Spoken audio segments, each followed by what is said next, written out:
Estamos dando comienzo a este nuevo episodio de Hitos de la Historia. Hoy día lo que nos congrega es hablar de libros. Recuerden que esta emisión la pueden ver a través de Facebook, YouTube, la pueden escuchar a través de Spotify o Apple Podcast y en todas las plataformas donde estamos. Así que pueden en YouTube darle a la campanita de suscribirse o también en Facebook darle me gusta y compartir este video, esta emisión.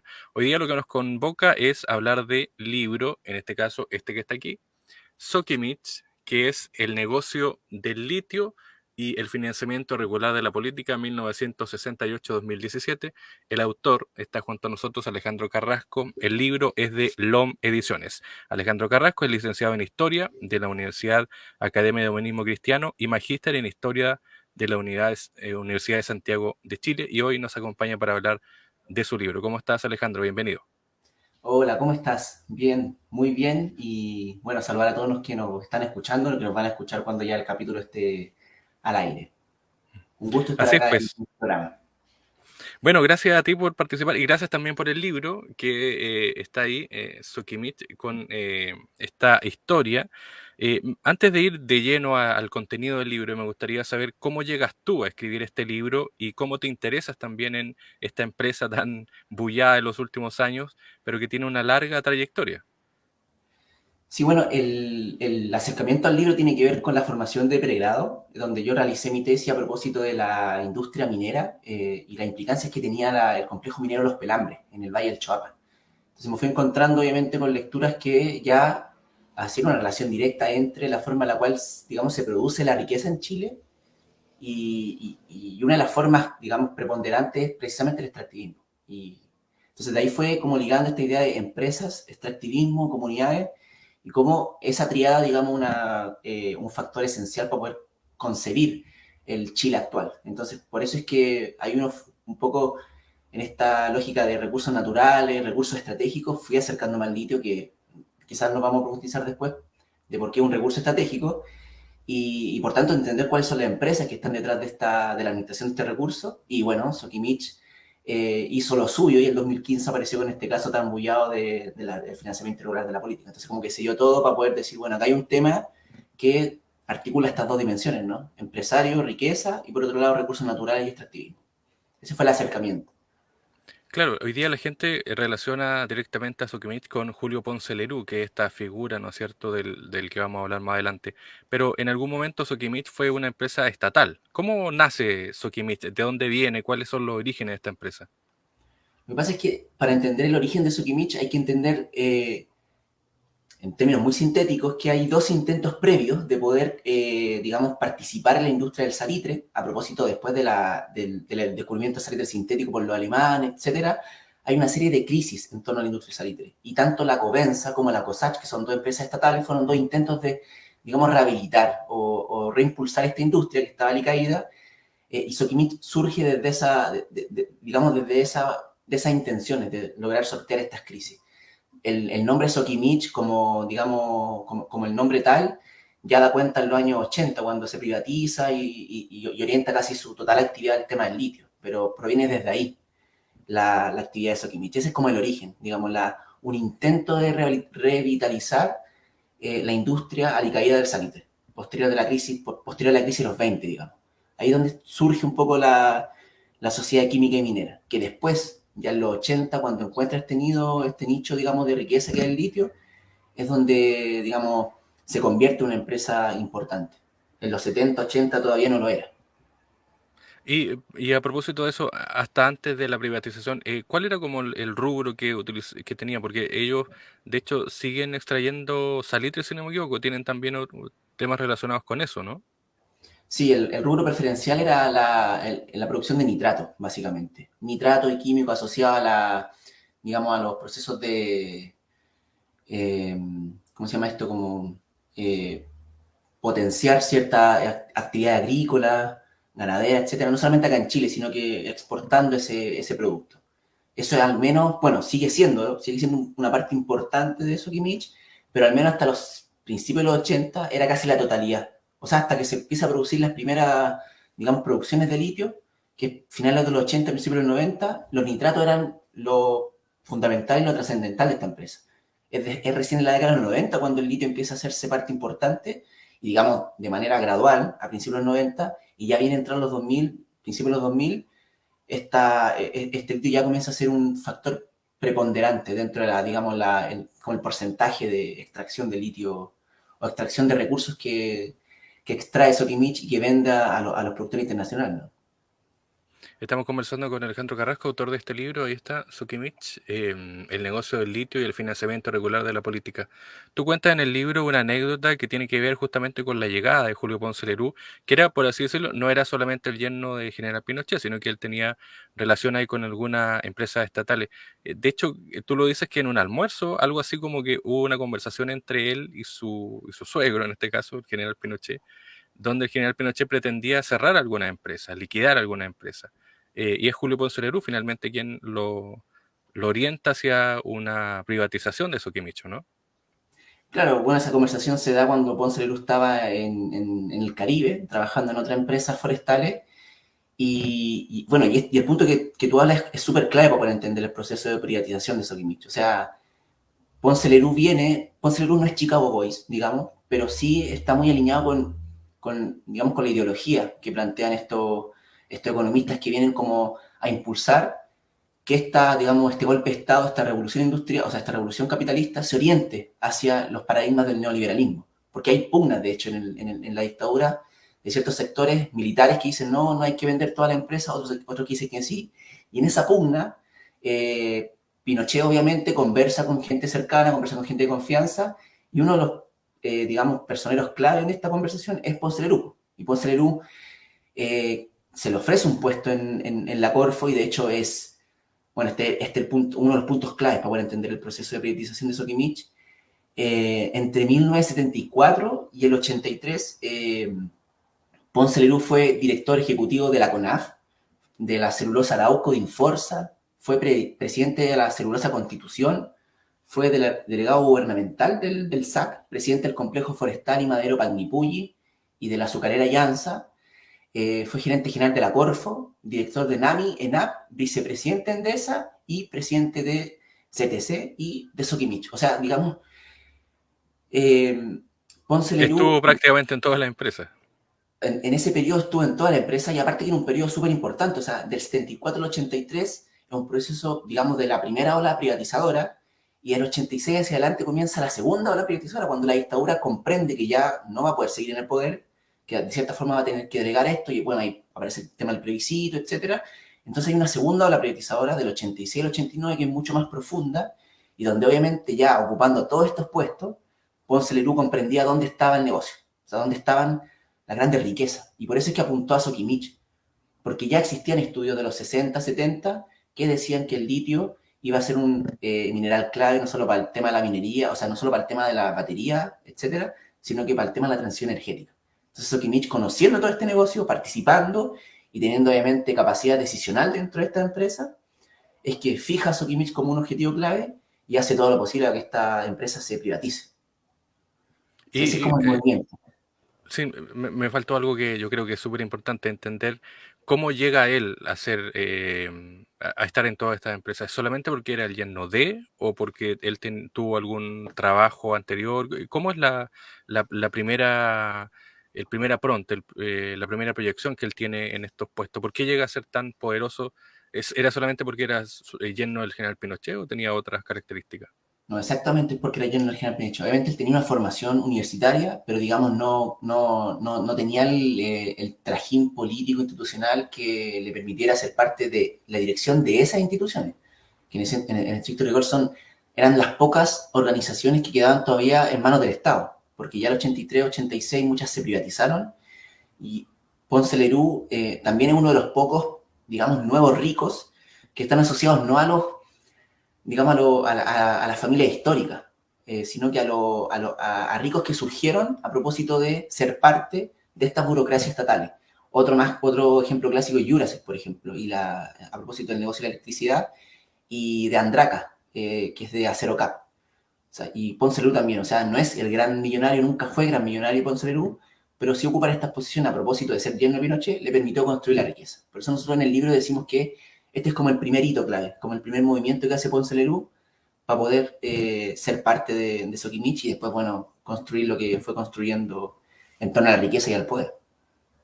Bueno, hay un punto, eso sí que tú lo tratas en el libro, que es que finalmente no es que el Estado le traspasara el poder o la propiedad de esta empresa, sino que él hace un proceso para quedarse finalmente con estas empresas, que no es un proceso directo.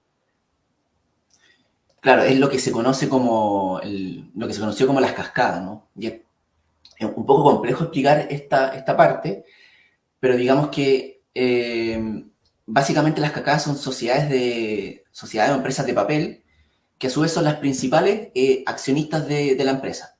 Por ejemplo, lo que permite hacer este mecanismo es poder controlar indirectamente un activo en la empresa, en este caso Sokimich, pero invirtiendo una fracción de dinero mucho menor a la que se necesitaría normalmente para adueñarse directamente este activo. O sea, lo pongo en un ejemplo. Eh, si una sociedad A controla el 51% de la sociedad B, luego esta sociedad B controla el 51% de la sociedad C, la que a su vez posee el 51% de la sociedad D y la que finalmente posee el 51% de la sociedad E, quiere decir que de esta forma la sociedad tiene el control de todas las otras sociedades, pero en estricto rigor solo posee digamos, el 6,70 o 6,75% de la sociedad E, de Sokimich. Básicamente entonces se trataba de controlar Sokimich de forma indirecta con los recursos mínimos necesarios. Pues y ahí se crea una estructura de inversiones donde Roberto Guzmán Lyon, amigo y abogado de Ponce Lerú, que después también fue obviamente acusado de recibir placas políticas, fue el que pensó esta arquitectura, digamos, esta arquitectura de inversiones. Y es cómo este Sokimich, o sea, cómo es que Ponce Lerú se hace parte y se hace, en definitiva, dueño, director de Sokimich, ¿no? Y obviamente el paso previo es que desde la Corfo él tomó las decisiones de privatizar Sokimich. O sea, una de las últimas reuniones en las cuales él participó, él pone en tabla que hay ciertas empresas que son urgentes de, digamos, llevar a privatización y una de estas es Sokimich. Obviamente él ya tenía cierto puesto el ojo en Sokimich y por eso es que se entiende después el movimiento de conformar las cascadas para poder hacerse parte del paquete accionario completo, de forma indirecta, tal como tú dices. Bueno, a propósito de eso, también está aquí en este libro que estamos conversando hoy día con el autor, es Sokimich, el negocio del litio y el financiamiento regular de la política, de LOM Ediciones. Alejandro Carrasco es el autor. ¿Quiénes son los otros que rodean a Julio Ponce? Porque no es solamente Sokimich, no es solamente la Corfo, no es solamente alguna empresa, sino que hay un grupo, tú lo decías, este grupo que finalmente son estos nuevos ricos que al alero de estas empresas que eran estatales, LAM, por ejemplo, está el tema de las celulosas, todas estas empresas que pasan a privado. ¿Quiénes son los otros también, aparte de Julio Ponce, que hacen esta estrategia, quizás no lo mismo, pero se quedan con estas empresas? Bueno, de Andraka en Acero Cap, que ya lo mencioné, y Jurasek en Chilectra, ¿no? Que tuvo el tema también un caso bien bullado en inicio, o sea, fines de los 90, en esa empresa son, a ver, digamos, son los tres empresarios que surgen, digamos, de las burocracias estatales en la dictadura. Los otros son generalmente empresarios históricos, entiéndase Mate, Angelini, Larraín, etcétera.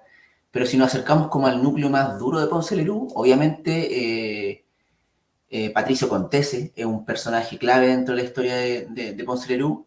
Uno asocia esta idea de que tú orientas muy bien la pregunta, ¿no? O sea, uno asocia que el proceso de financiamiento ilegal de la política solamente es Ponce Lerú como maquineando todo esto en su cabeza, pero en verdad no es solamente Ponce Lerú, es Patricio Contese, son los hermanos de Patricio Contese que fueron claves también en este proceso y fueron personeros políticos, o sea, y un Estado, digamos, con las reglas neoliberales del juego que les permitió hacer esto. O sea, no es, y un poco la idea de, articulando con la primera pregunta que tú me haces, un poco de por qué surge esta investigación, es porque creo que generalmente se intenta evaluar esta situación, esta coyuntura política, como si fuera Ponce Lerú, una persona que solo maquineó todo esto y no hay una cuestión estructural en Chile que explique el por qué se produce esto. Y ahí está Ponce Lerú, ahí está Patricio Contese, ahí están cómo funcionan las empresas, ahí está cómo funciona el Estado, digamos, y en sus instituciones que son, digamos, las encargadas de regular los negocios, la aprobación de proyectos ambientales, etcétera, y cómo también hay una clase política que necesita recursos, o que más bien necesita recursos, o que se aprovecha de necesitar recursos para poder, digamos, después legislar las leyes en beneficio de esta, ¿no? Entonces hay digamos, toda una arquitectura del Chile contemporáneo que permite que sujetos como Julio Ponce Lerú sean capaces de llegar a este nivel, ¿no? O sea, no es solamente él, hay una explicación histórica para poder comprender el caso del financiamiento irregular de la política y de cómo Sokimich llegó a tales niveles de poder en la política actual chilena. O sea, no es solamente Julio Ponce Lerú de lo que se trata este texto que tú bien mencionas, ¿no? Bueno, hablemos de los 90 porque se acaba, entre comillas, algunos dicen que se acaba en un porcentaje de la dictadura. ¿Qué pasó ahí? ¿Qué pasó con, bueno, Julio Ponce Lebrú ya tiene esta dominación, por así decirlo, ya controla SQM? ¿En qué momento deciden, sabes qué, vamos no a financiar solamente a la derecha, que sería como lo normal, ¿no es cierto? Que son afines a la dictadura, sino que vamos a financiar el espectro político? ¿En qué momento crees tú que se da eso? ¿Cómo se da también? ¿Y cómo son los contactos con estas redes que crea Julio Ponce Lerú y compañía? Bueno, el capítulo 2 del libro, creo que es el 2, no me acuerdo en este momento, que termina con una frase súper clave que es como, bueno, Julio Ponce Lerú ya construyó su riqueza, pero ahora en un nuevo proceso se queda con Sokimich, pero ya no tiene a sus amigos. Digamos, o sea, perdón, ya no tiene la veña de Pinochet, de su yerno, pero sí tiene ya la red construida con su amigo. Y un poco el movimiento que hace Ponce Lerú, y cuando digo Ponce Lerú pensemos en Sokimich, no en el personaje. Cuando Julio Ponce Lerú y Sokimich transitan los 90, lo que ellos dicen es, bueno, ya no estamos en el mismo escenario de la dictadura, ya hay otro gobierno, que en este caso es la oposición, pero que también es un gobierno que estaba en esta idea de, bueno, de Patricio Elwin hablando en el Nacional, de que unir a los militares con la sociedad civil, un poco de reconstruir las confianzas y el diálogo. Y en este escenario, donde hay un gobierno, digamos, de centro-izquierda que intenta articular ese diálogo con los sectores empresariales, no todos los empresarios logran captar esto. Sí, Julio Ponce Lerú, que dice, bueno, hay que ponerse entonces a dialogar con estos empresarios. No, ya no nos basta solamente con dialogar con nuestro sector ideológicamente afín, sino que también es necesario en este nuevo escenario político dialogar con los sectores que van a poner las reglas del juego en este nuevo marco. Y ahí la figura clave es Ominami, ¿no? Ministro clave de las primeras, digamos, gobierno de la concertación, que hace el acercamiento a esta empresa, y Julio Ponce Lerú con Patricio Contese, en verdad, son los más alineados con esta línea. O sea, las grandes corporaciones, la SOFOFA, la CPC, no tenían tanta todavía destreza en términos políticos para poder ejercer ese diálogo de manera más correcta. Ponce Lerú y Patricio no son parte activa de estas grandes corporaciones empresariales, sino que empiezan a dialogar por fuera con el gobierno. Y ahí yo creo que hay un cambio que después obviamente se expresa en el financiamiento, digamos, transversal de la política, pero ahí hay un cambio, al menos en la parte del diálogo con estos actores. Y obviamente después hay ciertos hitos claves como la aprobación del proyecto Pampa Hermosa, la conformación de la legislación y del Ministerio de Medio Ambiente que estaba surgiendo en ese momento, 2008, donde ya empiezan a entender que hay personeros de izquierda que están siendo claves para aprobar ciertos proyectos, y ahí es donde derechamente empiezan a financiar. En un primer momento no a los partidos, sino a personeros particulares. Y después obviamente ya se da cuenta que hay ciertos partidos de izquierda o de centro izquierda que están en conocimiento de este financiamiento, pero aún así lo siguen permitiendo, ¿no? Que es un poco lo que después estallan en el caso de las platas políticas. Pero yo creo que en los 90, ese diálogo con un gobierno que está a fin de dialogar con los empresarios, y la necesidad de poder consolidar el negocio y proyectarlo, porque los empresarios no proyectan a 10 años, ni a 20, proyectan a 50, y en ese marco dicen, bueno, hay que dialogar, y dialogar en tono empresarial significa, bueno, también entregar un poco de dinero. Entonces, ese es como el marco en el cual no sé si hay un hito clave, pero yo creo en los 90 sí, o sea, el cambio de lo que tú dices de la postdictadura, la transición a la democracia, es un hito clave para poder comprender por qué Ponce Lerú y Pinochet empiezan a financiar a otros sectores políticos, y no solamente a la derecha. Bueno, el libro, lo decíamos, es el financiamiento regular de la política, pero también es el negocio del litio. Expliquemos a la gente que nos ve o que nos escucha por qué es tan importante el litio, cuánto podría ser más importante hacia adelante, porque tenemos, por ejemplo, ya a un Sokimich que está fortalecido porque tiene una concesión que le va a durar varios años más. ¿Y cuál es el real impacto? ¿Es como este nuevo salitre? ¿Tiene un tiempo en que puede ya terminar su valor? ¿Podríamos también tener ese quiebre? ¿Cómo lo ves tú y cuál es la explicación lógica para decir cuán realmente importante es el litio hoy para mañana también? A ver, las energías claves que se ocuparon durante el siglo XX, siglo XIX, siglo XX, como el carbón y el petróleo, básicamente tenían una característica que son fósiles. Y es que tú puedes extraer petróleo en tal año, y ese petróleo, si tú lo guardas en un barril, en 100 años más va a seguir siendo o componiendo la misma cantidad de energía, en términos muy concretos. Pero ¿cuál es el problema? Que en este, digamos, en el marco de una transición energética, en el marco del cambio climático, que es un tema que está muy en boga, ya no solamente, digamos, los sectores ambientales, sino que hasta los sectores capitalistas están entendiendo que hay que hacer una transición hacia energías renovables. Pero ¿cuál es el problema de esta energía renovable? Digamos, en grandes rasgos, la eólica, la solar, es que esta energía, si bien pueden suministrar para que siga funcionando, digamos, en la forma en la cual se consume a nivel mundial, son inestables. ¿En qué sentido? En que si no se ocupan en el momento en el cual son producidas, esta energía se pierde. Entonces surge el problema del almacenamiento de la energía. Y ahí el litio es clave. Entonces podemos tener energía solar, podemos tener energía eólica, podemos tener energía térmica o hidroeléctrica, pero si no tenemos un elemento clave que sea capaz de almacenar esta energía y poder garantizar que la energía va a poder sostener, digamos, el modo de vida actual, del cual yo no estoy de acuerdo, pero me refiero a esta, en la lógica en la cual se piensa esta transición energética, aquí es donde el litio es clave. O sea, y es porque obviamente hay otros minerales que pueden generar el proceso de almacenamiento, pero el litio es el mineral más liviano y el que puede almacenar mayor cantidad de energía en menor peso. Es decir, digamos, un celular de este tamaño sería imposible hacerlo con otros minerales que puedan almacenar energía porque sería quizá un celular el triple o el quíntuple más grande. Y eso con los computadores, eso con la inteligencia artificial, eso con el marco de la revolución industrial necesita cada vez menos espacio para almacenar y que en menos espacio se almacene más energía, ¿no? Entonces, el litio aparece como clave en ese hito, o sea, por eso, digamos, una primera cosa por la cual es estratégico.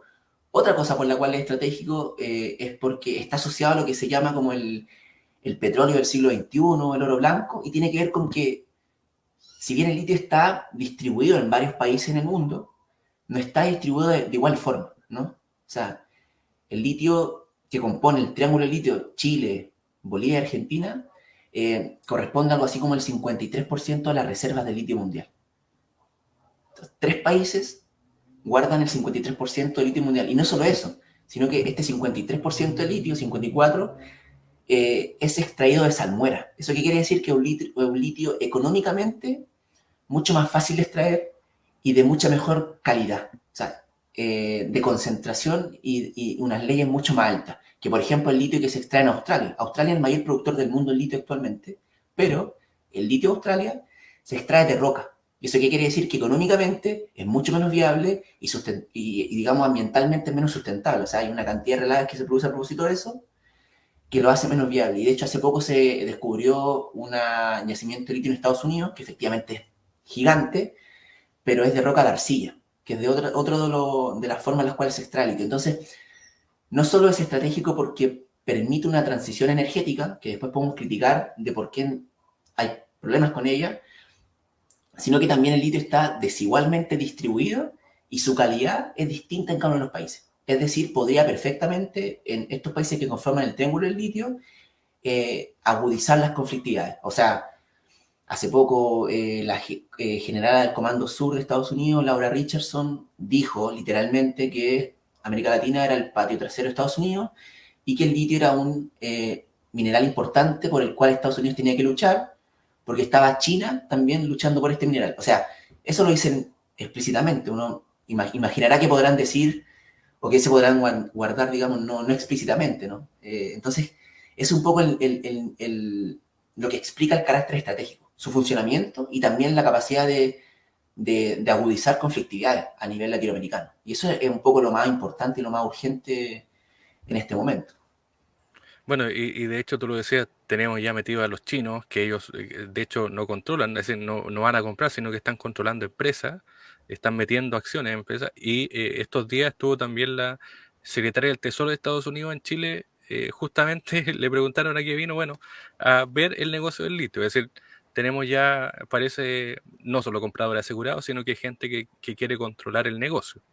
Em, no quiero dejar de preguntarte porque eh, si bien hemos hablado de la transición, hay dos gobiernos que justamente han sido muy trascendentales en la historia de Soquimich y en el financiamiento regular de la política, que son los de Michelle Bachelet y Sebastián Piñera, hoy fallecido además. Em, ¿Cuál fue el impacto ahí? Porque tenemos dos gobiernos que se reeligieron, es decir, tuvieron dos periodos y han sido los que han moldeado un poco este tema del financiamiento regular. De hecho, tenemos algunos ministros que hoy día forman parte del gobierno y que también formaron parte de los gobiernos de la concertación. Eh, ¿Cuál es el impacto ahí? ¿Cómo se vivió eso dentro de esos dos gobiernos que parecían ser distintos, pero que no sé si fueron tan diferentes a sus predecesores? Sí, bueno, en las conclusiones del libro yo señalo que esta coyuntura de las plantas políticas se constituye como un hecho que un poco antecedente a la revuelta de octubre, pero que también, junto a otros muchos casos que ya se venían arrastrando de corrupción, de complicidad, o sea, de colusión, etcétera, un poco sacándonos la idea de que Chile era un oasis latinoamericano, ¿no? Como que Bolivia era corrupto, Argentina era corrupto, todos los países eran corruptos menos Chile. Un poco lo que hace esta coyuntura, el financiamiento irregular de la política, y en estos dos gobiernos, tal como tú dices, ¿no? Piñera y Bachelet, es darnos cuenta de que parece que hay lo que después se empezó a denominar como el partido del orden, ¿no?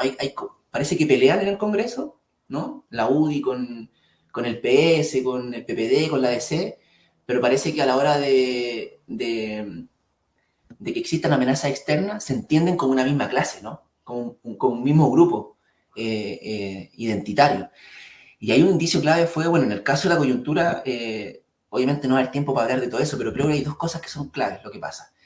Primero, la remoción del fiscal Carlos Gajardo y del caso Penti y Soquimich, ¿no? O sea, el gobierno tomando decisiones de sacar a ciertos personeros que estaban llevando a cabo investigaciones importantes para poder poner a otros personeros que tuvieran la venia de los partidos políticos de en ese momento, ¿no? Y lo segundo, que está tratado en el libro igual, es una reunión a la cual llama Mahmoud Alewi, subsecretario del Interior por ese entonces, a representantes, a presidentes o representantes de la UDI, RN, el Partido Radical, el PPD, el PS, la DC y el PC, donde se acuerda entre todos estos partidos transversalmente de tener los cuestionamientos públicos entre ambos conglomerados, ¿no? En un primer momento como que se tiraban un poco la pelota, pero es como Manuel Evo va, el gobierno de Bachelet va, llama al orden, dice, bueno, ¿saben qué? Vamos a parar un poco estas acusaciones cruzadas porque si avanzamos un poco más nos estamos poniendo en riesgo nosotros como sector político, ¿no? Y entonces eso también digamos, una expresión, ¿no? De lo que expresaba ese momento, ¿no? O sea, hay un gobierno como Bachelet que se llamaba, quizás no un gobierno progresista, pero un gobierno que sí venía a ser en su primer momento el primer gobierno dirigido por una mujer, ¿no? Y su segundo gobierno como un poco a contestar a las políticas de Piñera y la gran crisis que tuvo Piñera entre el 2010 y 2014. Y parece que no, parece que los empresarios, la política se entienden como un grupo privilegiado, como un grupo que hay que defender, y eso quedó muy expresado en el segundo gobierno de Bachelet con el caso de las platas políticas, y en el posterior gobierno de Piñera también, en el segundo de Piñera. Entonces un poco nos dimos cuenta que Chile sí era corrupto, un poco ya como que nos sacamos esa faja, ¿no? Que Chile sí era corrupto y parece que no, era un caso, no eran casos individuales, sino que era una cuestión estructural. O sea, las organizaciones del Estado que están encargadas de regular eran corruptas, los partidos políticos estaban siendo parte de esto y los empresarios, obviamente. Entonces, al final, un poco eso fue lo que pasó, creo yo, a grandes rasgos en este hito que tú mencionas, ¿no? En estos dos gobiernos, de derecha y de Está- izquierda. Estamos hablando con Alejandro Carrasco, autor de este libro, de LOM Ediciones, lanzado recientemente. Eh, Hablemos ahora de la actualidad, pues, a propósito. Vi una columna donde tú hablabas justamente de lo que pasó hace poco con Sokimich y Gabriel Boric, que este gobierno también que parecía ser distinto y parece que no es tan distinto, y donde además uno de los gobiernos quizás más de izquierda le entrega al yerno del general Pinochet una concesión por varios años, le renueva, lo saca del ahogamiento que estaba Julio Ponce Lerú y además le da el salvavidas para varios años más. ¿Qué te parece todo eso que ha pasado en las últimas semanas, en los últimos meses con este fortalecimiento de algo que muchos no pensaban que iba a pasar, que era que el gobierno actual le iba a dar un salvavidas tan potente a Sokimich? Claro, un poco lo que señalo en esa columna, imagino que es la que hace referencia, es que un gobierno que, digamos, llegó al gobierno también con un discurso crítico sobre la relación impropia entre dinero y política, que fue parte activa de digamos, de la acusación hacia el hito de la coyuntura de las plazas políticas, etcétera, llega al gobierno y una de las primeras cosas que hace, porque ha logrado hacer pocas cosas, ¿no? Una de las cosas que sí logra hacer es precisamente asegurar el negocio de Julio Ponce Lerú, uno de los personajes que más plata, digamos, o actos delictivos ha cometido, estoy diciendo con mucho cuidado, lograr asegurar su riqueza durante mínimo 30 años más. Eh, Eso es lo primero, ¿no? O sea, un gobierno que se llama progresista le dio la veña y legitimó a Sokimich, ¿no? Un gobierno del Frente Amplio y del Partido Comunista, que es un poco lo que a uno le hace ruido. Ahora bien, lo que creo es que esto devela una cuestión que es súper importante comprenderla, que acá se trata de lógicas de poder. O sea, voluntaristamente es muy difícil que hubiera conseguido hacer otra cosa el gobierno de Boric, más que lo que consiguió, ¿no? Que es un poco una participación del 50+1 accionario en Sokimich, etcétera.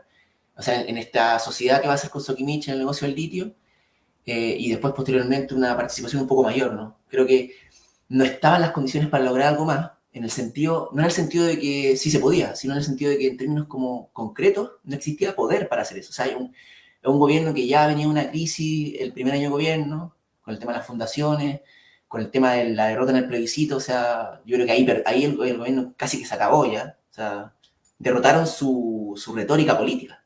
Entonces, por tanto, no le queda tanto que hacer.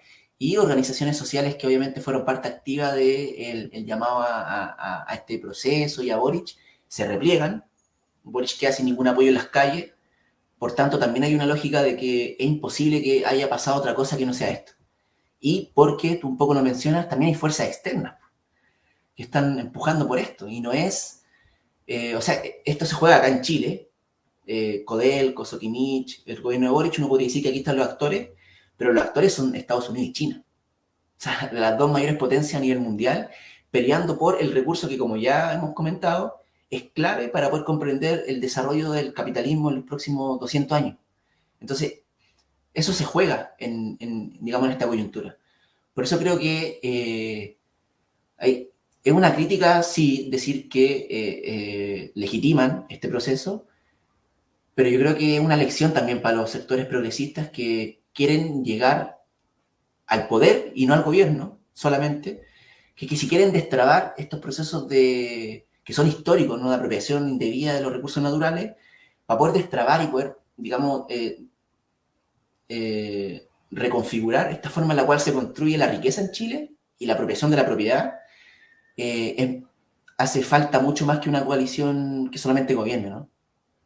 Porque también Boric, cuando sale a decir este anuncio, habla del momento histórico y lo asimila con el proceso de nacionalización del cobre.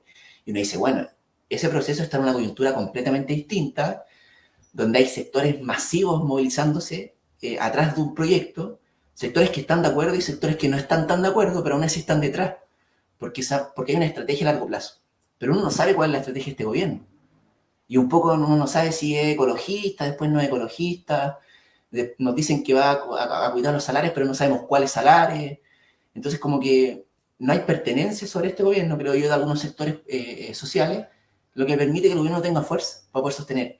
Y otra cosa que no es menor es que es impensable poder pensar en, digamos, en derogar estas configuraciones de las propiedades de los recursos naturales sin actuar a nivel latinoamericano. O sea, cuando digo que Chile, Bolivia y Argentina poseen el 54% de los recursos de litio en el mundo, tiene que haber una acción colectiva para poder pensar primero en una propiedad, digamos, pública, pero entre los tres países, porque ¿qué es lo que está haciendo China, por ejemplo? Es que China va a negociar con Argentina y Argentina le ofrece mejores condiciones que Chile, entonces Chile va y baja las condiciones y después la Bolivia las baja. Entonces al final lo que estamos haciendo entre los tres países es bajar las condiciones para que China nos compre. Y eso que China viene con grandes recursos y no solamente con recursos, sino con capital tecnológico, entonces a diferencia de Estados Unidos. Pero aún así nos están ocupando nuestra división, nuestra falta de comunicación, nuestra falta de articulación regional para poder hacernos competir entre nosotros. Y ahí hay un problema. O sea, digo, está bien, analicemos este proceso de la negociación entre Sokimich, Codelco y el gobierno del Boric, pero creo que hay cuestiones estructurales más grandes, que va a ser imposible, digamos, llevar a cabo buenas negociaciones si es que no son colectivas y a escala regional, no a escala nacional, regional. Claro, y además que hoy se ve más difícil pensando en que las antagonías políticas de uno y otro lado están cada cual también por su lado. Es decir, tenemos al presidente de Argentina que no, antagónicamente opuesto al chileno. Em, ¿Cómo podemos adquirir el libro a propósito? Aquí está. No sé si está en digital ya o está solamente en físico. Fue lanzado recientemente por LOM. ¿Cómo lo podemos adquirir? No sé si lo envían a regiones también. Sí, bueno, el libro está en la editorial LOM, ubicada en el centro, no me acuerdo bien la calle en este momento, pero ahí las puedo, en tu publicación quizás puedes nombrar como la calle específica, pero está en otras librerías también, o sea, algunas librerías como la Antártica, la Feria China en el Libro, uno si lo busca también por internet también lo puede encontrar en varias Miguel librerías, Datero, Quinta Normal, ¿o no? ahí mismito, No. sí. Em, Claro, acá está, porque el LOM tiene también algo así como imprenta, ¿puede ser? Queda muy cerca de la misma librería principal, pero también se puede comprar, como digo, en la librería Antártica, que está en varios centros comerciales, en la Feria China en el Libro, hay otras eh, ¿cómo se llama esto? Otras librerías particulares que también están vendiéndolo. Una parte o gran parte de las impresiones también se fueron a dar a bibliotecas nacionales, entonces yo creo que invito como a si es que alguien vive en alguna región, como ir a la biblioteca de su comuna, acercarse, seguramente también van a estar en esos lugares. Se hacen envío a todo Chile y está también de forma digital, por Kindle o Amazon, también se puede buscar ahí y conseguir un precio más barato porque viene digital, obviamente. Así que está accesible para poder leerlo. Además, es un libro, digamos, que podría haber sido de 500 páginas, pero que la idea era que fuera cortito, tiene 140 páginas, hay harta síntesis, hay harta cita también que lleva a otras investigaciones de periodistas que también han profundizado mucho en este tema. Así que un libro bien ameno para poder, al menos esa fue la intención, no escribirlo desde una seriedad, digamos, académica, historiográfica, insertándose en un debate digamos, de los sectores empresariales en Chile, el desarrollo económico del capitalismo en Chile, pero a su vez lo que intento hacer un poco es que la escritura también sea amena, que sea corto el libro, porque en estos tiempos que transcurren leerse un libro de más de 100 páginas es complejo, ¿no? Es complejo y más sobre estos temas que un poco uno va leyendo y se va enojando cada vez que va dando vuelta la página, entonces más estrés todavía. Así que ahí está el libro, son 140 páginas, es muy accesible de leer y se puede encontrar en varios lugares. Así que están todos invitados a leerlo además que un libro que termina en términos temporales el 2017, pero con todo lo que hemos estado hablando ahora, es una coyuntura que sigue pasando. Es un problema todavía que es muy actual, ¿no? Así que esa es la invitación un poco a leer eso para poder entender cómo es que se conformó la realidad que nos permite comprender las cosas que están pasando ahora, a propósito del litio, de las empresas, del extractivismo, etcétera. Alejandro Carrasco, autor de este libro. Ahí está, Sokimich, el negocio del litio y el financiamiento regular de la política, 1968-2017, de LOM Ediciones. Alejandro, gracias por el tiempo, éxito, y gracias también por comentarnos y hablar de este libro, de esta publicación. No, muchas gracias a ustedes por la invitación, por un orgullo estar en este podcast. Muchas gracias.